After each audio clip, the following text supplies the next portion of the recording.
The original Razer phone brought us one of the first gaming phone experiences.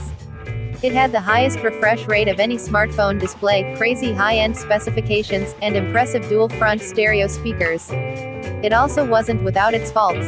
The display was dim and the camera didn't fare well against the competition. The Razer Phone 2 aims to fix these problems, with a host of improvements and new features. Find out how much has changed in our Razer Phone 2 review.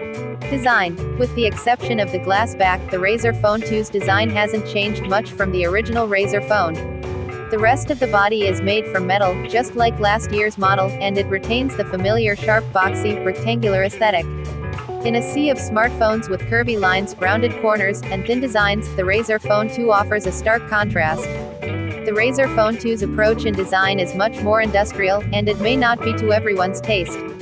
I prefer phones with sleeker designs, and the Razer Phone 2 just doesn't appeal to me. The phone has great build quality and exudes a premium feel, but it's thick, heavy, and isn't the most comfortable phone to hold.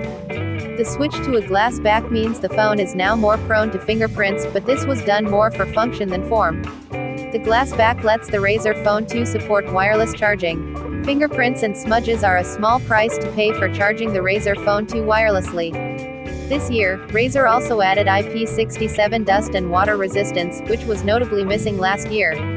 The addition of these two features was a smart move on Razer's part to keep its flagship competitive, as wireless charging and water resistance have become staple features on most high-end smartphones.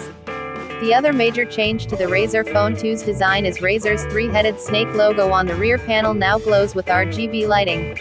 It's a cool touch and makes this phone feel even more like a gaming device. The logo can be customized through Razer's Chroma app, where you can pick any color you want, set the logo to be static or breathing, or have it set to cycle through the whole spectrum of colors. It doesn't have much utility, but it can be a rear-facing notification light. Razer also provides options for keeping the logo lit up at all times or only when the screen is awake to conserve battery. Button and port placement are just like last year. Volume up and down buttons are on the left side and the power button is on the opposing side. A single USB Type-C port is on the bottom. Unfortunately, there's still no headphone jack, though the phone is thick enough to house one. The power button integrates a fingerprint sensor, which I personally am a fan of, and more OEMs should take this approach to fingerprint sensors. The only downside to this power button is how flush it is to the body of the phone. This makes it very hard to find by feel and becomes somewhat of an annoyance when you simply want to wake the device while it's sitting on a table or desk.